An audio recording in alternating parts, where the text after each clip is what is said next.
Okay, so I hope you can see that. Sorry, there was something wrong with the camera on the computer, so I'm not quite sure because it was good yesterday. So we've got our painting here as an underpainting, and we're going to now just start working in with the colour. And you know, the irises are yellow. I've got the green just blocked in so I can find it. But I thought, well, let's start with the yellow because that's the key colour in the painting. Now we're going to mix cold wax into our paint, and if you remember, we kind of do 50-50, but in the beginning layers, you know, I might just mix up the colour that I want and just mix a little bit of cold wax into that early layer, just so I don't have to make it too much wax. You can go up to 50-50 wax, but it's good to keep it a little less, and you know, just when you're starting, and then build up to a bit more. I guess I want to really see the pigment at this stage. Now, the other thing I have found when working with sort of more figurative work with cold wax, a soft brush is really good. So what a soft brush does is it picks up the paint nicely, like so, doesn't really get stuck at the bottom of the brush. So you can actually just use the flexible tip of a brush, and that makes it quite easy to use. It depends on what kind of painting you're doing, but I guess it's nice to have.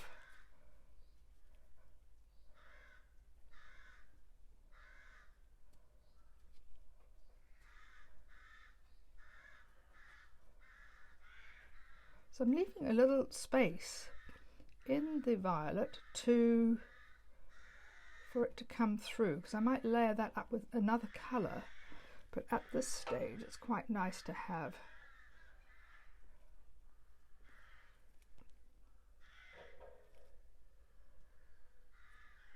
a bit of that underpainting coming through.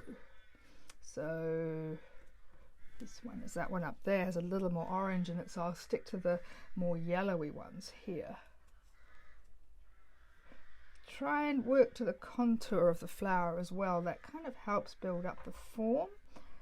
So if the flower is bent over, just bring that brush round like so.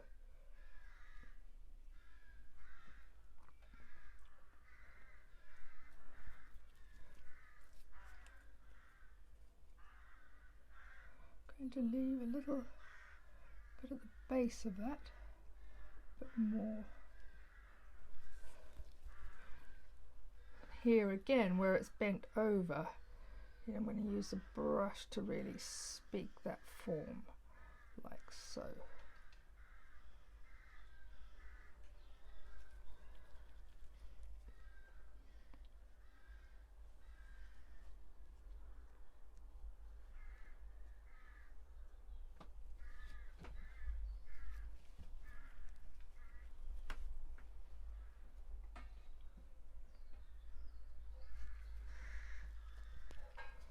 Another one in here. Right, so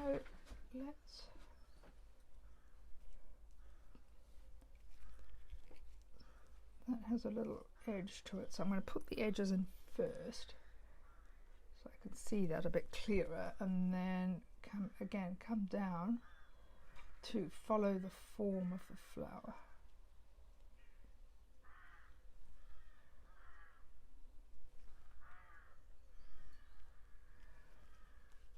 Now there's a few sort of more orangey ones up there, so I'll pop that in now. Just go for the orangey ones.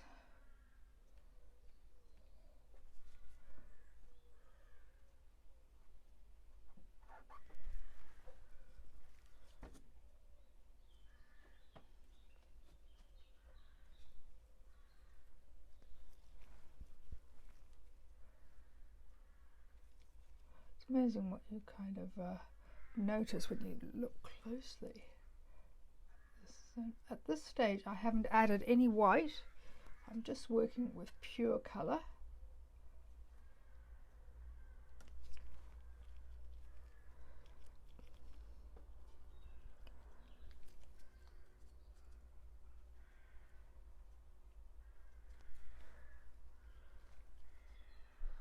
Now I've just got a little bit of that Williamsburg extra yellow pale.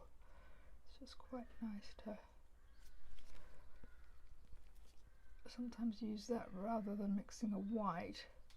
Really is one of my favourite colours.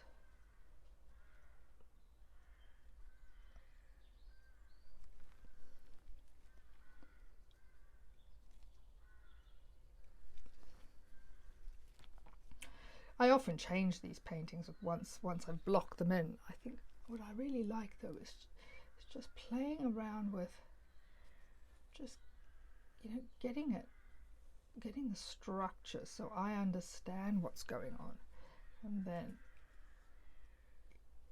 then I can be a bit more creative. It's almost like this drawing part for me. I need to understand fully the form of things.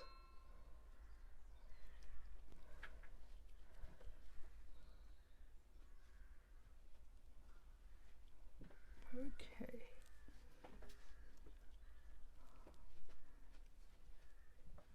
It's almost green in there too, actually. That would be fun. Okay, get a closer view of that.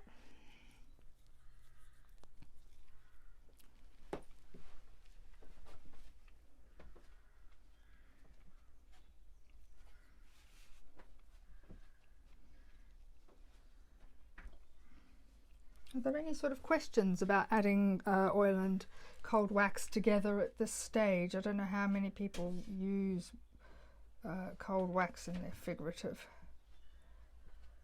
paintings, but do fire away your questions while I'm just doing the blocking.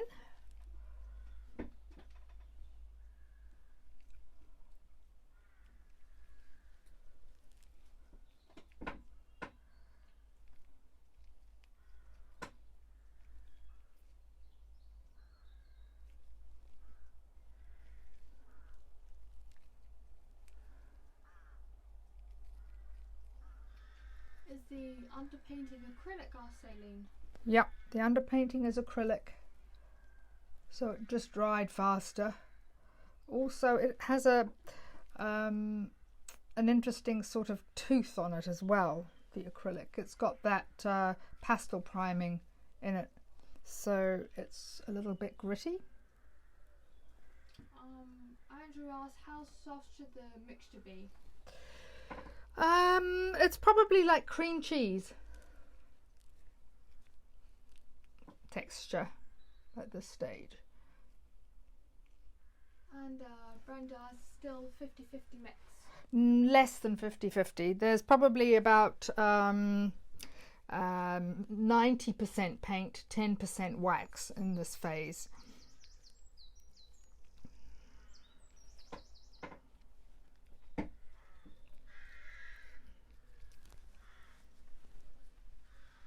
I'm going to start putting in some of that green. So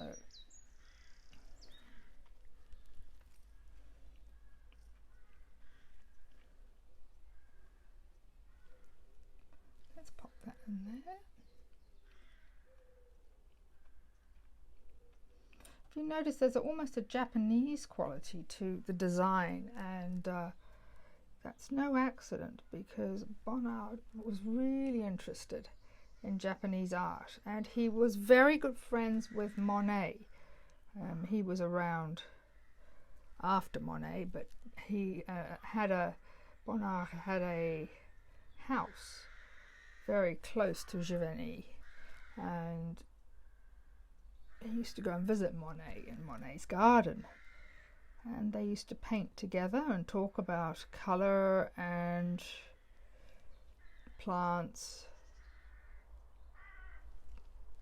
They had very different styles, and I think that's another thing probably worth mentioning, and that is, you know, it's great, you know, to learn and, you know, to watch technical things. That, you know, it really helps you.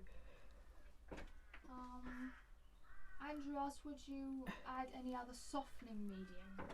No, I wouldn't. No, I quite like the thickness of the paint. So going back to Monet, he was a big influence on Bonnard, and they probably worked through some of their colour theories together, because Monet had the edge really, in the sense that he was highly recognised, and Bonnard was not as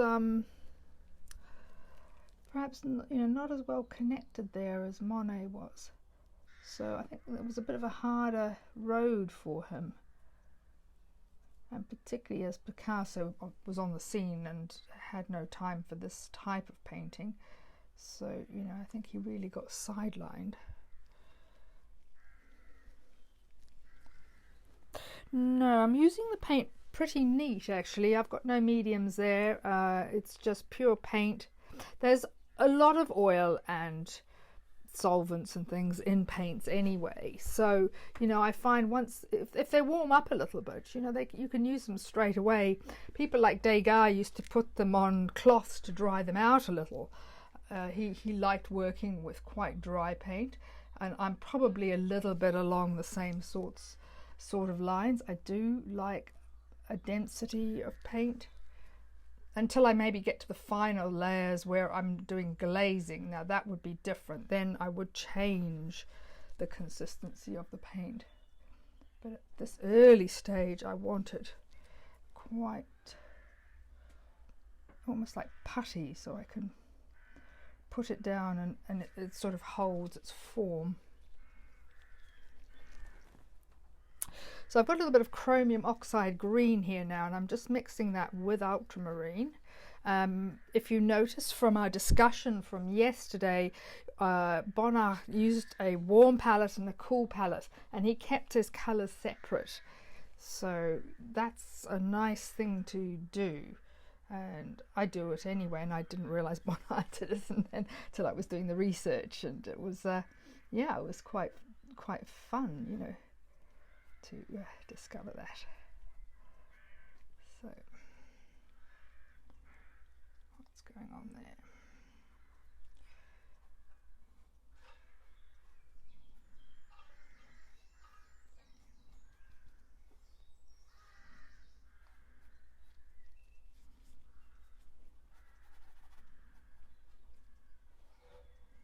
Just block that in there. It's going into the vase or something.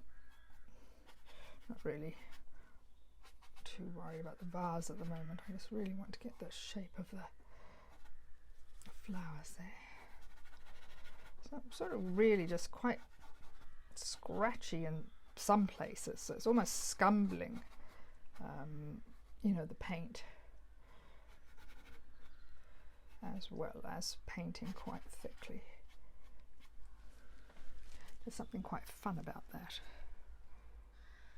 So that chromium oxide green is quite nice. You can warm it up by adding yellow ochre, or you can keep it quite cool if you wanted to. So adding the ultramarine blue and a little bit of the Williamsburg extra yellow pale tips it to the cool side. So here, for example, because I haven't got the paint too watery, I can come in over the top and the paint stays. Now if I had too many solvents or mediums in there, I couldn't do that. The paint would lift because the solvent would lift the paint, and I can't layer one colour over the other. So that's something to just be a little bit aware of, is how many solvents and mediums you're adding.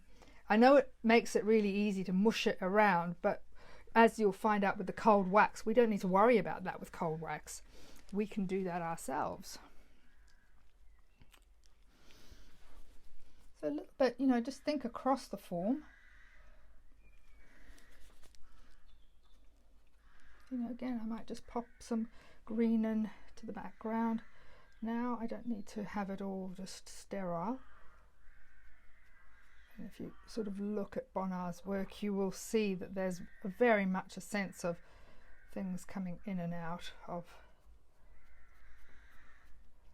In fact, I've got a mirror behind. It's quite nice. and what I'm seeing there is sort of reflections, and perhaps if these were growing in the garden, you know, I really would see much more colour. So I'm just putting a little, I don't want too much, but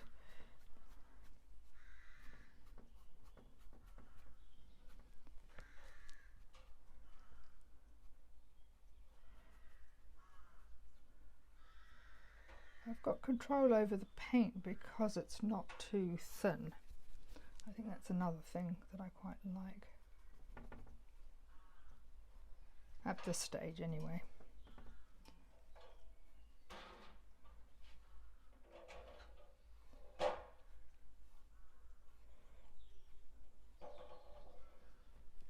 You can see the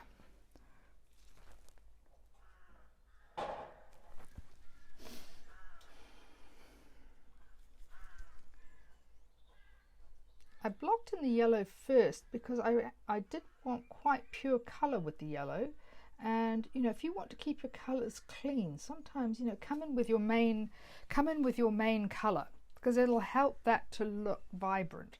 Sometimes if we come in a bit later and try and do that, it's a bit difficult. You know, you sort of end up with a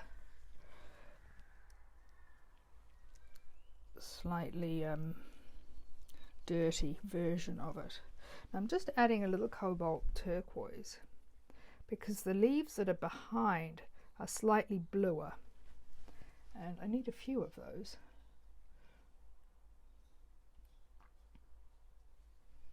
So these ones coming behind, so that slightly bluer colour will help push that away. So if you keep your warmer colours to the front, let these cooler colours come in here as well. And the yellow green, and again, you know, warm against cool also creates an interesting conversation about colour.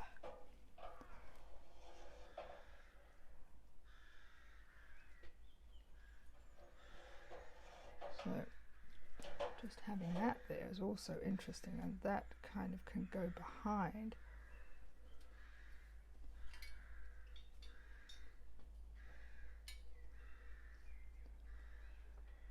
And sometimes there's something inside.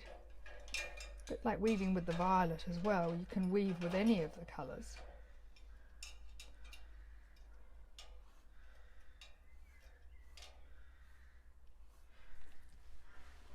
Okay. So we've pretty much blocked in our greens and yellows. So we're going to come back now. I'm going to leave the green and yellow brush for itself, and I'm going to start working now in with the violets and blues.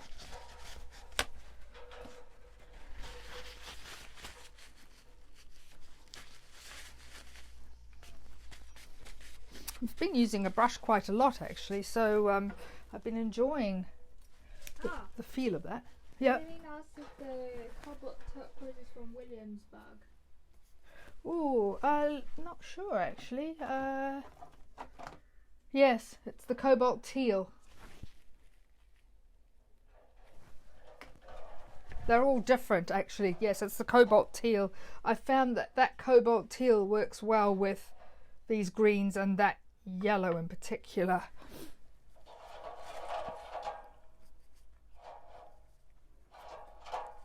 Andrew asks, probably a silly question for a painting like this, but why bother with cold wax at all? Why not just use oil paint?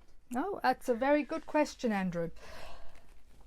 I'm using the cold wax partly because at this stage it's kind of mattifying the paint. If you notice, as I said, I'm not using any mediums. Well, I am using a medium. I'm using cold wax medium. So I am using a medium. So in a way it's just like using solvent, or if people want to use liquid, which I don't, I want to use cold wax. So it creates this very sort of translucent look to the oil paint. So no, it's not a silly question, and it's a very sensible one. You sort of think, why am I going to all this trouble? But part of the reason that I don't need to mix it with anything is because the cold wax is sort of helping me.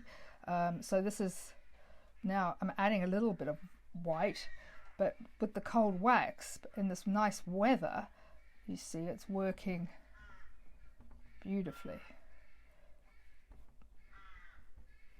And it really holds its shape as well.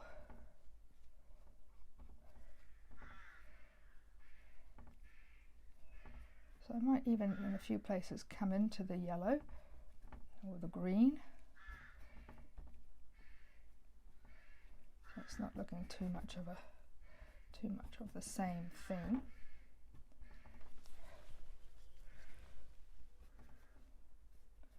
Some places I might leave because that's quite nice. Other edges, you see I might break that yellow edge, bring that slightly dirtier violet up here or in here, because now I've got a slight bit of yellow on my brush, which is nice. So there, for example, where I've left the violet,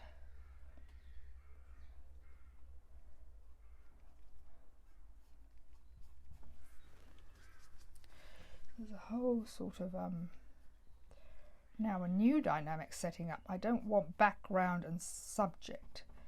I just want a feeling of light and form. Or as we discussed yesterday, a sense of vibration. There's a vibration within the colours, and that's just working too.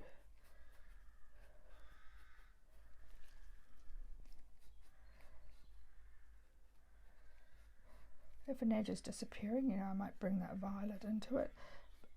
What I found yesterday working with the acrylics was it was extremely difficult to do this technique because, I can't add new colours with the acrylic. It dries so hard that I'm sort of left with these hard edges, whereas now when I come in with the next colour, these will still be soft enough for me to blend a little, and that's really quite where you get the nice colour mixes. I haven't got time to do the whole thing, so I'll stop pretty much here on this.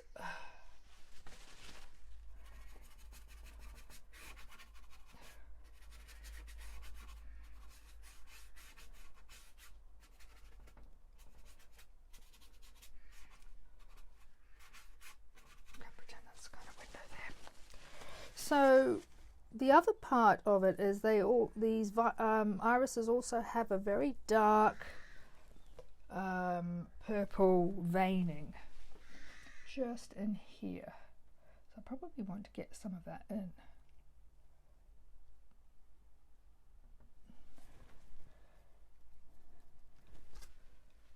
Because it will change the way we look at the colour.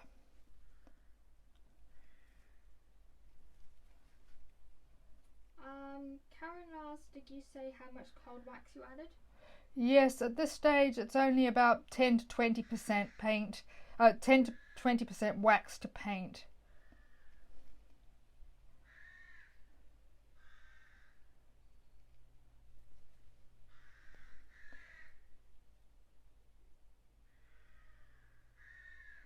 So I'm just kind of putting that violet in while we have some of this underpainting, so it keeps it a little cleaner.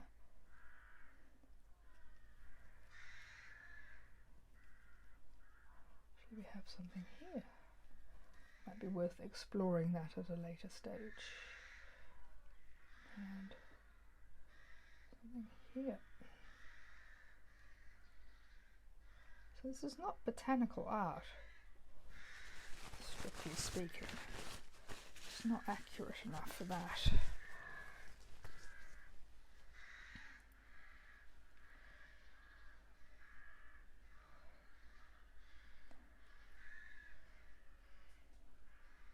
You can see, because I haven't got medium in there, how easy it is to get the paint to do what you want.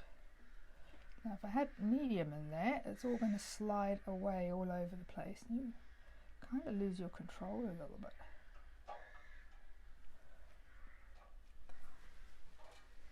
Okay. How are we doing for time, Laura? It's 3:32 now. Okay.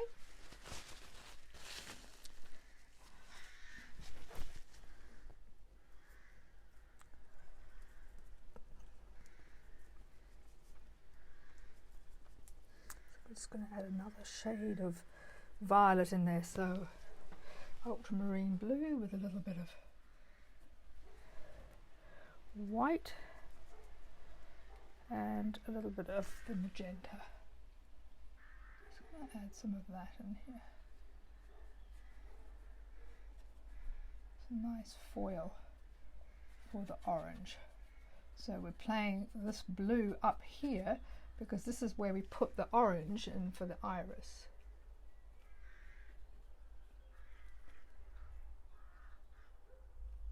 It's almost like the painting asked for it. Again, add some into the flower and that comes out.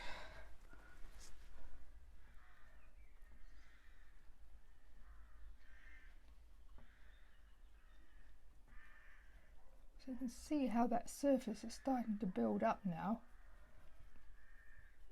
into a shimmering sort of background.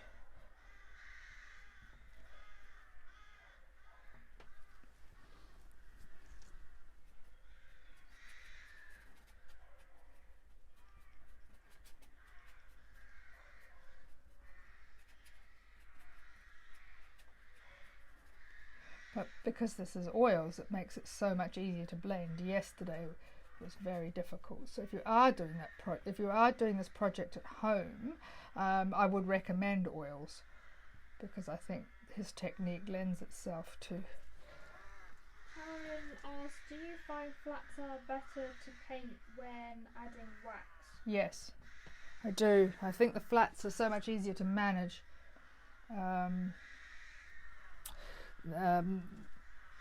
You can sort of get a blade sort of, well, it's a bit like a squeegee except it's a brush. It just moves the paint with the wax around a little easier, and I'm using very soft brushes.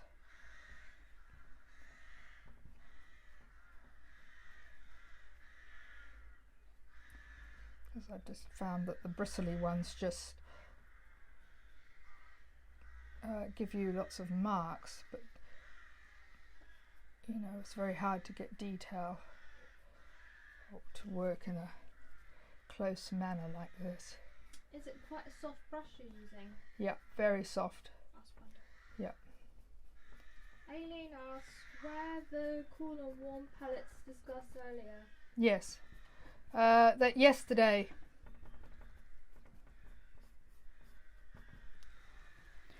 When I get round to editing the video, I'll get onto that. But I haven't had a chance to look at it. There was lots of stuff on that video that was just general, sort of me just setting up and stuff, so I've got to delete all that and bits and pieces.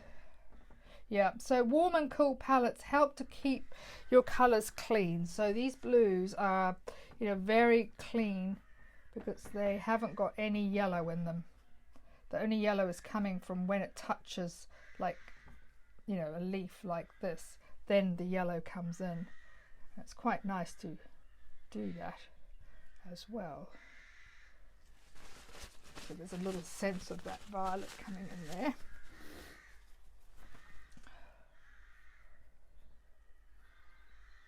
Just working with, you know, almost like in a pointillist manner. So just working very dryly.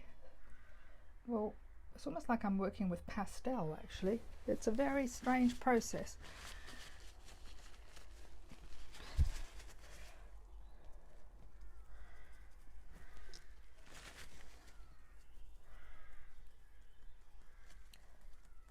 But the wax just helps you to move things. Right. So where the yellow is catching the light, I'm going to put in some pale blue. The pale blue pale blue violet, just where it's catching the light. You just find that that will just really make that sit out. Can you see that? Just where the yellows are.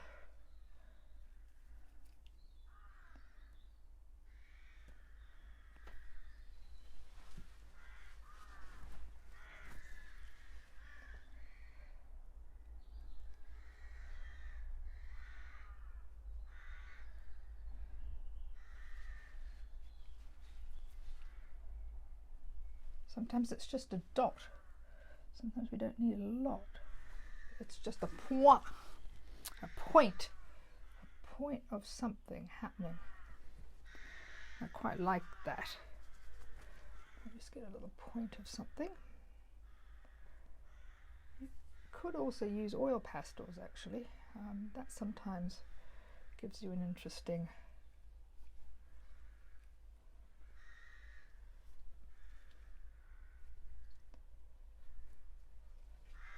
So I'm starting to twist these leaves a little.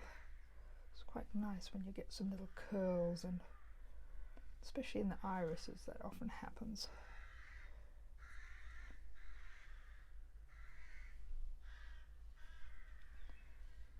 And maybe in here.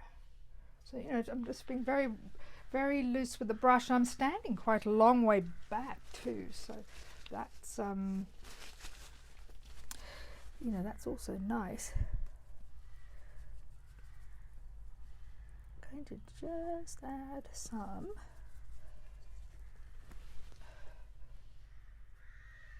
deeper blue up here. So I'm trying to also think about the corners of the painting. So each corner is different. So here's our blue, here's a grey violet. That's more violet, and that's totally the exposed board. So I'm working, you know, all four corners as well as a bit of a dialogue, and that sometimes is a, you know, nice way to work.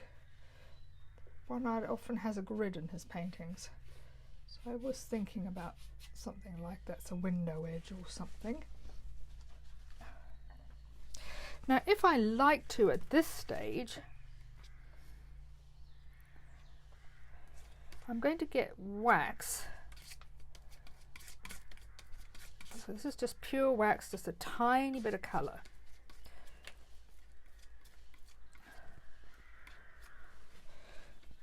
I'll show you that.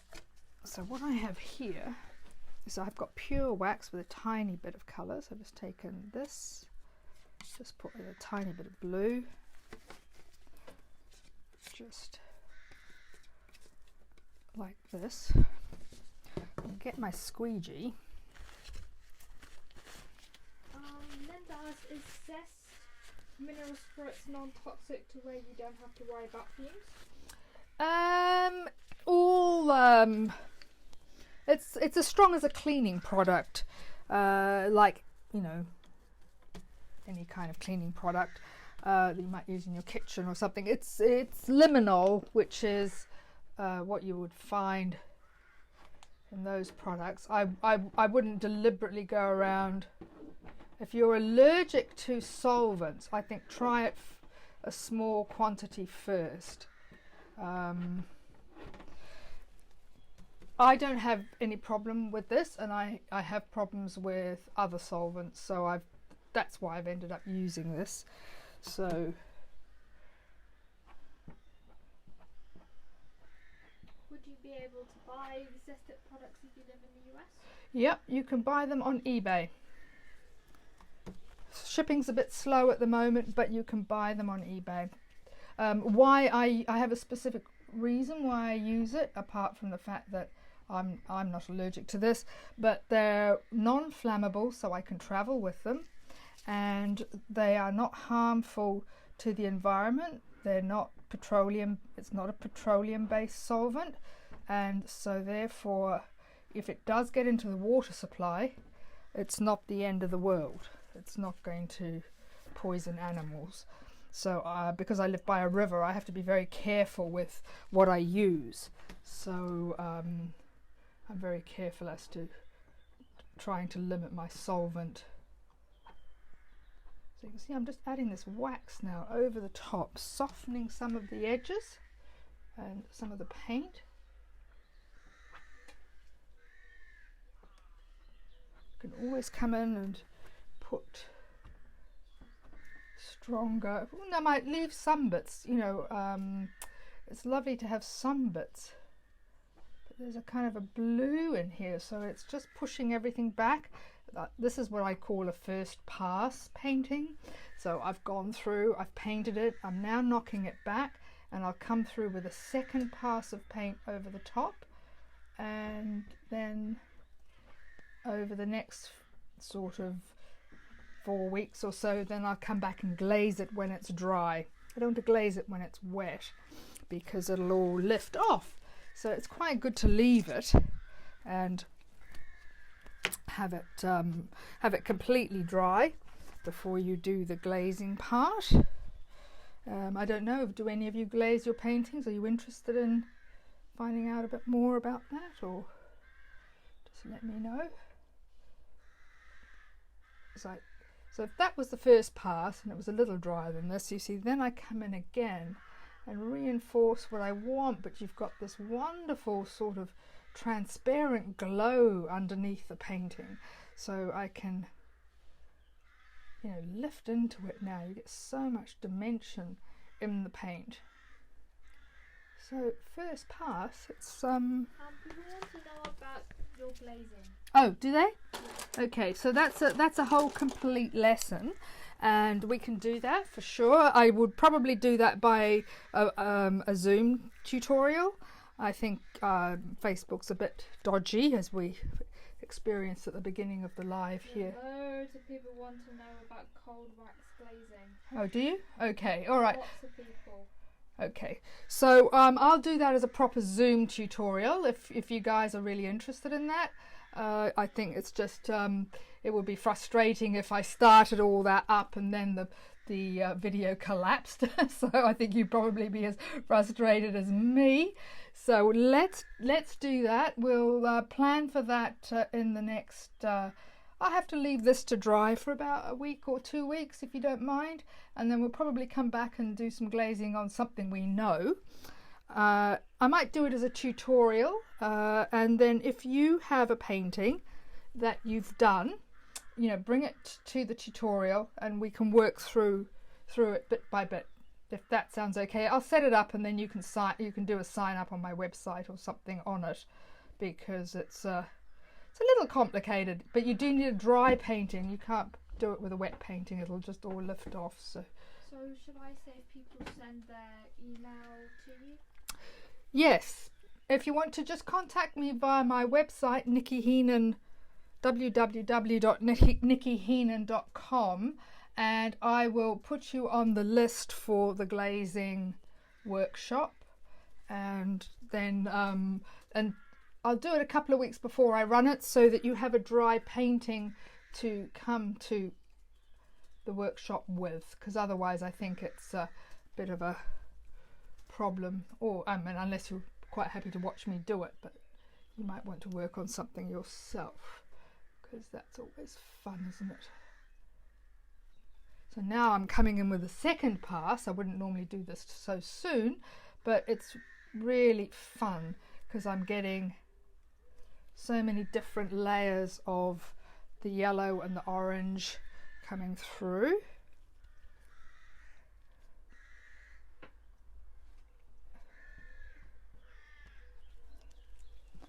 And I think I will leave it there because I will make a mess in a minute. That would be a shame. All right. Thanks very much for turning up today and finding me again. So that's working with cold wax with something figurative like the irises in the style of Bonnard, where we are building up different